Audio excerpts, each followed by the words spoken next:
Hi friends, வணக்கம். என் பேர் Abhi. Welcome to Indian recipes Tamil. நம்ம இன்றைக்கி ரொம்ப ஹெல்த்தியான ரொம்ப டேஸ்டியான கோதுமை மாவு அல்வா எப்படி பண்ணுறதுன்னு பார்க்க போகிறோம். இதில் நம்ம மைதா, எண்ணெய், சர்க்கரை இந்த மாதிரி எந்த பொருட்களும் யூஸ் பண்ணலை. முழுக்க ஹெல்த்தியாக ரொம்ப டேஸ்டியாக பண்ணியிருக்கோம். இதை வெயிட் லாஸ் பண்ண நினைக்கிறவங்க, இல்லை டயட்டில் இருக்கவங்க, ஹெல்த்தி லைஃப் ஸ்டைல் ஃபாலோ பண்ணுறவங்க கூட தாராளமாக சாப்பிடலாம். ரொம்ப டேஸ்டியாக இருக்கும். நீங்களே பாருங்கள், இதோட டெக்ஸ்சரை எவ்வளோ சாஃப்டாக இருக்குல்ல. சாப்பிடும்போது அப்படியே வாயில் கரைஞ்சி போயிடும். அந்தளவுக்கு சாஃப்டாக ரொம்ப சுவையாக இருக்கும். இது பண்ணுறதுக்கும் ரொம்ப குறைவான பொருட்கள் மட்டுமே தேவைப்படும். இது செய்கிறதும் ரொம்ப சுலபம். இப்போ வாங்க ஃப்ரெண்ட்ஸ், வீடியோக்குள்ளே போய் இந்த ரெசிபி எப்படி பண்ணுறதுன்னு பார்க்கலாம். ஃபஸ்ட் இந்த ரெசிபி பண்ணுறதுக்கு கோதுமை ரவை எடுத்துக்கோங்க. இதை தலியான்னு சொல்லுவாங்க, இல்லை புரோக்கன் வீட்டுன்னு கூட சொல்லுவாங்க. இது கடைகளில் தாராளமாக கிடைக்கும். இந்த மாதிரி தான் இருக்கும் பார்க்குறதுக்கு. இது வேறு எதுவும் இல்லை, முழு கோதுமையை இது போல் பொடிச்சு வச்சுருக்காங்க, அவ்வளோதான். உங்களுக்கு இந்த கோதுமை ரவை கிடைக்கலனா நீங்கள் முழு கோதுமை இருக்குல்ல, அதை கூட யூஸ் பண்ணிக்கலாம். ஆனால் இந்த கோதுமை ரவையை நம்ம 3 மணி நேரம் ஊற வச்சா போதும். நீங்கள் முழு கோதுமை யூஸ் பண்ணுறதா இருந்தால் 8 மணி நேரம் ஊற வைக்கணும். நான் இன்னைக்கு 1 கப் அளவு கோதுமை ரவை எடுத்து அதை தண்ணியில் 3 மணி நேரம் ஊற வச்சுருக்கேன். பாருங்கள், 3 மணி நேரம் ஊறினதுக்கு அப்புறமா இது இந்த அளவுக்கு சாஃப்டாக இருக்கும். அதோட கலரும் கொஞ்சம் வெள்ளையாக சேஞ்ச் ஆகிருக்கும். நீங்கள் கை வச்சு நசுக்குனீங்கன்னா கூட அவ்வளோ சாஃப்டாக இருக்கும். இது இந்த அளவுக்கு சாஃப்டாக இருந்தால் தான் நம்ம ஈஸியாக அரைக்க முடியும். இப்போ இந்த தண்ணியெல்லாம் வடிச்சிட்டு ஒரு மிக்சர் ஜாரில் சேர்த்துட்டு இதை நல்லா நைஸாக அரைச்சிக்கலாம். தண்ணியை ரொம்ப புளியணும்னு அவசியம் கிடையாது. லேசாக வடிச்சிட்டு மட்டும் இது போல் சேர்த்துக்கோங்க.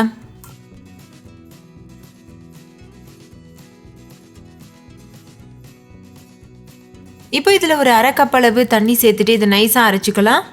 பாருங்கள், இந்த அளவுக்கு இது நல்லா நைஸாக அரைச்சாச்சு. நீங்கள் வீட்டில் இருக்கக்கூடிய ஏதாவது ஒரு டம்ளரோ கிளாஸோ யூஸ் பண்ணி மெஷர்மெண்ட்லாம் அளந்துக்கோங்க. மெஷரிங் கப் அவசியம் கிடையாது. இது நல்லா அரைப்பட்டதுக்கு அப்புறமா இதில் மறுபடிக்கும் 1 கப் அளவு தண்ணி சேர்த்து மறுபடிக்கும் நல்லா அரைச்சிக்கோங்க. நல்லா அரைச்சதுக்கு அப்புறமா நீங்கள் எந்த கடாயில் அல்வா பண்ண போகிறீங்களோ அந்த கடாயை எடுத்துக்கோங்க. அதில் ஒரு சன்னி வச்சுக்கோங்க. அதுக்கப்புறமா நீங்கள் அரைச்ச கோதுமையை இதில் ஊற்றுங்க. இதில் இருக்கக்கூடிய கப்பி இதெல்லாம் ரிமூவ் பண்ணுறதுக்காக இந்த ப்ராசஸ் பண்ணுறோம். அப்போ தான் நம்மளுக்கு அல்வா நல்லா சாஃப்டாக வாயில் வச்சதும் கரையிற மாதிரி கிடைக்கும். இப்போ ஒரு ஸ்பூன் வச்சுட்டு இது நல்லா கலந்து விட்டுட்டே இருங்க. பாருங்கள், இந்த மாதிரி. முடிஞ்ச அளவுக்கு அல்வா ப்ரிப்பேர் பண்ணுறதுக்கு நான்ஸ்டிக் கடாயை எடுக்க பாருங்கள். அப்போ உங்களுக்கு ஈஸியாக கலர்றதுக்கு ஈஸியாக இருக்கும். ஒருவேளை உங்ககிட்ட நான்ஸ்டிக் கடாய் இல்லைன்னா நீங்கள் நார்மலான அலுமினியம் கடாய் கூட யூஸ் பண்ணலாம். அலுமினியம் கடாய் யூஸ் பண்ணுறதுனால லேசாக அடிப்பிடிக்கிறதுக்கு வாய்ப்பு இருக்குது. அதுக்காக தான் நம்ம நான்ஸ்டிக் கடாய் யூஸ் பண்ணுறோம் அல்வா இந்த மாதிரி பொருட்கள் ப்ரிப்பேர் பண்ணுறதுக்கு. இப்போ பாருங்கள், இந்த மாதிரி நம்ம ஸ்பூன் வச்சு கரைச்சிட்டே இருக்கும்போது பால்லாம் வடிகட்டிருச்சு. அந்த கப்பிலாம் அந்த சன்னி மேலேயே நின்றுச்சு. பாருங்கள், இந்த மாதிரி. இது போல் ரொம்ப வேகமாக இது போல் பண்ணிகிட்டே இருக்கும்போது நல்ல ஒரு சக்கை மாதிரி நம்மளுக்கு கிடைக்கும். அது நம்மளுக்கு தேவையில்லை, அதை நம்ம தூக்கி போட்டுடலாம்.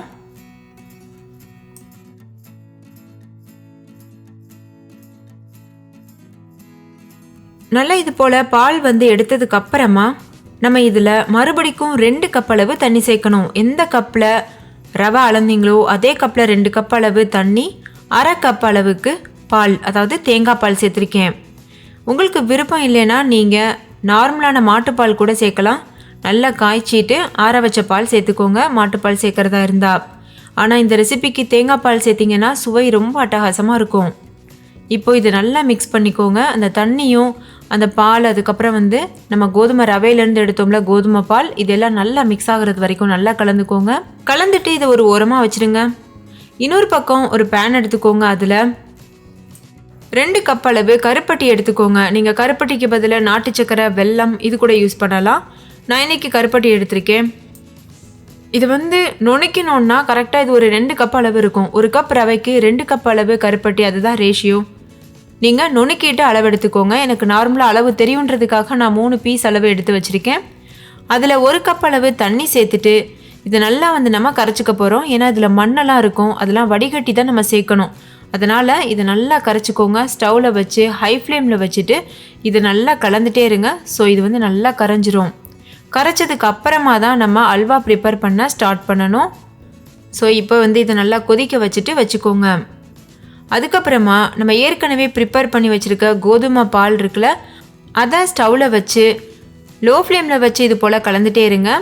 இது வரைக்குமே நம்ம ஸ்டவ் ஆன் பண்ணலை, இப்போ தான் நம்ம ஆன் பண்ணியிருக்கோம். அதாவது நம்ம கருப்பட்டியை நல்லா கரைச்சி எடுத்து ஒரு ஓரமாக வச்சதுக்கப்புறமா தான் ஸ்டவ் ஆன் பண்ணியிருக்கோம். ஆன் பண்ணிவிட்டு இது போல் ஒரு 3 நிமிஷத்துக்கு மட்டும் லோ ஃப்ளேமில் வச்சு கலந்துகிட்டே இருங்க. இது எதுக்காகனா அந்த கோதுமையுடைய பச்சை வாசனை போகிறதுக்காக. லேசாக கட்டிகள் போல் வர ஆரம்பிக்கும். நம்ம கலந்துகிட்டே இருக்கணும் கைவிடாமல். 3 நிமிஷத்துக்கு அப்புறமா நம்ம ஏற்கனவே பாகு காய்ச்சி வச்சுருக்கோம்ல, அதை சேர்த்துருங்க. அதாவது பாகு காய்ச்சலை ஜஸ்ட் கரைச்சி வச்சுருக்குறோம். அந்த கருப்பட்டி இருக்குல்ல, அது சேர்த்துட்டு இது போல் நல்லா வடிகட்டி சேர்த்துக்கோங்க. இப்போ பாருங்கள் எவ்வளோ கப்பி இருக்குது, இது நம்மளுக்கு தேவையில்லை. இப்போ மறுபடிக்கும் இது நல்லா கலர ஆரம்பிக்கணும். இந்த ஸ்டேஜில் நீங்கள் மீடியம் ஃப்ளேமில் வச்சு கலர ஆரம்பிங்க. மீடியம் ஃப்ளேமில் வச்சு ஒரு 5 நிமிஷத்துக்கு கலந்துக்கோங்க. இது நல்லா கட்டிப்பட ஆரம்பிக்கும். கலந்துகிட்டே இருக்கணும் கைவிடாமல். இப்போ இன்னுமே கொஞ்சம் கெட்டியாயிருச்சு. நான் 5 நிமிஷம் மீடியம் ஃப்ளேமில் வச்சு கலந்துருக்கிறேன். இப்போ கோதுமையோட பச்சை வாசனைலாம் நல்லா போயிருச்சு. இப்போ ஹை ஃப்ளேமில் வச்சு கலந்துகிட்டே இருங்க. கைவிடாமல் கலந்துகிட்டே இருக்கணும், இல்லைனா அடிப்பிடிக்க வாய்ப்பு இருக்குது. இந்த மாதிரி கெட்டியாக ஆரம்பித்ததும் இதில் ஒரு 4-5 ஏலக்காயை நுணுக்கிட்டு சேர்த்துக்கோங்க. இது ஒரு நல்ல வாசனை கொடுக்கும். சேர்த்துட்டு இது போல் நல்லா கலந்துக்கோங்க. இந்த அல்வா முழுமையாக ரெடியாகி வர்றதுக்கு நம்மளுக்கு ஒரு அரை மணி நேரம் ஆகும். ஏன்னா நம்ம அல்வானாலே கலந்துகிட்டே இருக்கணும். கடாயில் கைவிடாமல் கலந்துகிட்டே இருப்போம். ஸோ கொஞ்சம் டைம் எடுக்கும். நல்லா இது போல் கலந்ததுக்கு அப்புறமா நெய்யில் தாளித்த முந்திரி பருப்பு சேர்த்துக்கோங்க. நான் ஒரு 2 டேபிள் ஸ்பூன் அளவு நெய்யில் கொஞ்சம் போல் முந்திரி பருப்பு எடுத்து கட் பண்ணிவிட்டு அதை லேசாக வறுத்துட்டு சேர்த்துருக்கேன். சேர்த்துட்டு இது போல் நல்லா மிக்ஸ் பண்ணிக்கோங்க. நீங்கள் முந்திரி பருப்புக்கு பதிலாக உங்களுக்கு விருப்பமான எந்த நட்ஸ் வேணாலும் சேர்க்கலாம், இல்லை கிஸ்மிஸ் பழம் கூட சேர்க்கலாம். சேர்த்துட்டு இந்த நெய்யும் அல்வாவும் நல்லா மிக்ஸ் ஆகிறது அளவுக்கு நல்லா இது போல் கலந்துக்கோங்க. பொதுவாக ஹல்வானாலே சரிசமமாக நம்ம நெய் சேர்ப்போம். ஆனால் இந்த அல்வாக்கு அப்படி கிடையாது.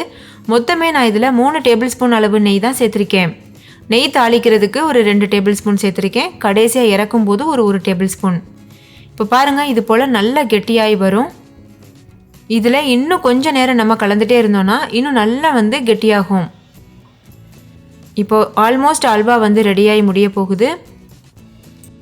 இப்போ நம்ம கடைசி ஸ்டேஜுக்கு வந்துட்டோம். கடைசியாக 1 ஸ்பூன் அளவு நெய் சேர்த்துட்டு நல்லா மிக்ஸ் பண்ணிவிட்டு நம்ம ஸ்டவ்வில் இருந்து இதை இறக்கிடலாம்.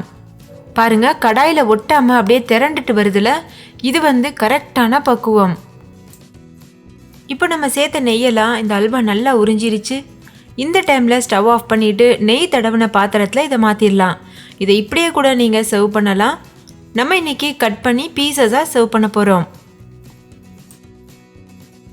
இது போல் நெய் தடவின பாத்திரத்தில் மாற்றிடுங்க. மாற்றினதுக்கப்புறமா இதை லேசாக லெவல் பண்ணிவிட்டு நல்லா இதை ஆற வச்சுருங்க. இது ஒரு அரை மணி நேரம் நல்லா ஆறட்டும்.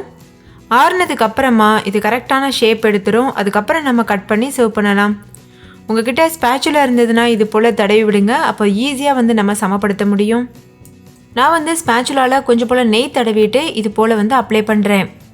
இல்லை நீங்கள் ஸ்பூனுடைய பின் பகுதியை வச்சு கூட நல்லா அப்ளை பண்ணலாம். ஸ்பூனோட பின் பகுதியில் கொஞ்சமாக நெய் தடவிட்டு இது போல் அப்ளை பண்ணிங்கன்னா நல்லா சமமாயிரும். இப்போ இது அப்படியே ஒரு அரை மணி நேரம் ஆறட்டும். அரை மணி நேரத்துக்கு அப்புறமா நம்ம இதை பார்க்கலாம். இப்போ பாருங்கள் அரை மணி நேரம் ஆயிடுச்சு. இது நல்லா செட் ஆயிடுச்சு. இப்போ இதை நம்ம ஒரு பிளேட்டில் கவுத்திட்டு அதுக்கப்புறமா இதை கட் பண்ணலாம். நம்ம இந்த பேனில் அடியில் நெய் தடவி இருக்கிறதுனால ஈஸியாக இது எடுக்க வந்துடும். பாருங்கள் எவ்வளோ சுலபமாக எடுத்துட்டோம். அவ்வளோதான் ஃப்ரெண்ட்ஸ், நம்மளோட ஹெல்த்தியான கோதுமை மாவு அல்வா சூப்பராக தயாராகிருச்சு. கண்டிப்பாக நீங்களும் இதை ட்ரை பண்ணி பாருங்கள். ட்ரை பண்ணிவிட்டு உங்கள் எக்ஸ்பீரியன்ஸ் எப்படி இருந்ததுன்னு கமெண்ட்லேயும் கூட ஷேர் பண்ண மறந்துடாதீங்க. இந்த வீடியோ உங்கள் எல்லாருக்கும் ரொம்ப பிடிச்சிருக்கும்னு நம்புகிறேன். பிடிச்சிருந்தா லைக் பண்ணுங்கள். உங்கள் ஃப்ரெண்ட்ஸ் கூட நிறைய ஷேர் பண்ணுங்கள். ஸோ அவங்கள பார்த்து பயன்பெறட்டும். இன்னொரு சூப்பரான ரெசிபியோடு நான் உங்களை சந்திக்கிறேன். அதுக்கு முன்னாடி நம்ம சேனல் இந்தியன் ரெசிபீஸ் தமிழில் சப்ஸ்கிரைப் செய்யாத நண்பர்கள் இந்த வீடியோவுக்கு கீழே இருக்க ரெட் கலர் சப்ஸ்கிரைப் பட்டனை கிளிக் பண்ணி சப்ஸ்கிரைப் பண்ணுங்கள். கூடவே இருக்க பெல் சிம்லையும் கிளிக் பண்ணுங்கள். பக்கத்தில் இருக்கக்கூடிய ஆல்ன்ற ஆப்ஷனையும் கிளிக் பண்ணி சேவ் பண்ணிக்கோங்க. அப்போ தான் நான் தினம் அப்லோட் பண்ணுற புது ரெசிபீஸை நீங்கள் மிஸ் பண்ணாமல் பார்க்க முடியும். ஓகே ஃப்ரெண்ட்ஸ், தேங்க்யூ, பாய்.